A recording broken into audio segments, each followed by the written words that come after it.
श्रीराम समर्थ. सद्गुरू श्री ब्रह्मचैतन्य गोंदवलेकर महाराज यांचे प्रवचन 6 जानेवारी. नामरूपाचा संबंध. नाम घेत असताना रूपाचे ध्यान आवश्यक आहे का? वास्तविक नाम आणि रूप ही भिन्न नाहीतच, पण नाम हे रूपाच्या आधीही असते आणि नंतरही उरते. नाम रूपाला व्यापून असते. राम जन्माला येण्यापूर्वी वाल्मिकींनी रामायण लिहिले आणि रामाने मागाहून जन्म घेऊन त्यात वर्णन केल्याप्रमाणे आचरण करून दाखविले. म्हणजे रूप अस्तित्वात येण्यापूर्वी नाम होते आणि रूप गेल्यानंतर आजही नाम शिल्लक आहे. देशकालाच्या पलीकडे जे कायम टिकते ते सत्य होय. प्रत्यक्ष आकाराला आलेली अनेक रूपे नाहीशी झाली तरी त्यांचे नाव टिकून राहते. म्हणजे नाम हे देशकालाच्या मर्यादेच्या पलीकडे असते. म्हणजे ते रूपापेक्षा जास्त सत्य असते. जे सत्य आहे ते श्रेष्ठ असलेच पाहिजे. तेव्हा नाम घेणे ही गोष्ट मुख्य आहे. ते घेत असताना रूपाचेही ध्यान राहिले तर उत्तमच, पण तसे न राहिले तरी नाम घेत असताना रूपाचे स्मरण सूक्ष्मरूपाने असतेच असते. समजा एका गृहस्थाच्या घरी राम नावाचा गडी आहे.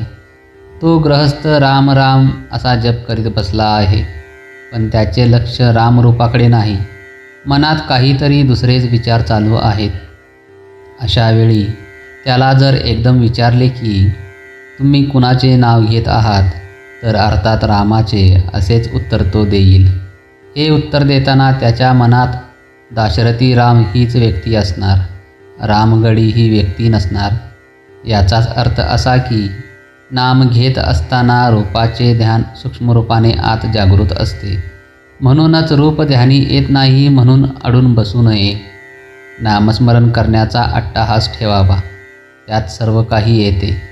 एखाद्या माणसाची आणि आपली ओळख असेल तर पहिल्याने त्याचे रूप पुढे येते आणि नंतर नाम येते. पण आपली त्याची ओळख नसेल आणि आपण त्याला बघितलेला नसेल तर त्याचे फक्त नाव येते. आज आपल्याला भगवंताची ओळख नाही म्हणून त्याचे रूप माहीत नाही, परंतु आपल्याला त्याचे नाम घेता येईल. सध्यासुद्धा त्याचे नाम घेताना त्याची आठवण आपल्याला होते. हा आपला अनुभव आहेच. भगवंताचे रूप तरी निश्चित कुठे आहे? एक राम काळा तर एक राम गोरा असतो. एक राम लहान तर एक मोठा असतो. पण सर्व रूपे एका रामाचीच असतात. भगवंत स्वतः अरूप आहे, म्हणून जे रूप आपण त्याला द्यावे तेच त्याचे रूप असते. यासाठी आपण कोणत्याही रूपामध्ये त्याचे ध्यान केले तरी चालते. नामातून अनंत रूपे उत्पन्न होतात आणि अखेर त्यामध्येच ती लीन होतात. म्हणून भगवंताचे नाम श्रेष्ठ आहे. हे त्याचे नाम तुम्ही आवडीने अखंड घ्या आणि आनंदात राहा. जय जय रघुवीर समर्थ. आजचे बोधवाक्य.